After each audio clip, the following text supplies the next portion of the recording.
वहीं शागिर्द फिर हो जाते हैं उस्ताद जोहर, जो अपने जान और दिल से खिदमत उस्ताद करते हैं। नाजरीन, आज़ाद कश्मीर कोटली के 80 साला शागिर्द डॉक्टर खालिद रहीम ने तारीख रकम कर दी। आज से 70 साल पहले जिस उस्ताद ने चीफ जस्टिस रहीमदाद स्कूल में उनको तालीम दी, उनसे मिलने नग्याल उनके आबाई गांव चलेगी, जहां उस्ताद की उम्र 100 साल मुकम्मल होने पर शागिर्द की जानिब से अवार्ड भी दिया गया। उस्ताद ने जब शागिर्द को देखा तो उनका चेहरा खुशी से खिल उठा। शागिर्द के साथ chief justice Rahimdad government boys high school Chaukimung के हेड मास्टर चौधरी गुलाम सरवर भी मौजूद थे।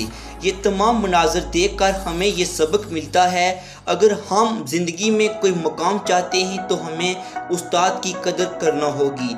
जिस माशरे में उस्ताद की कदर की गई वो माशरे आज कामयाबी की तरफ गामज़न हैं।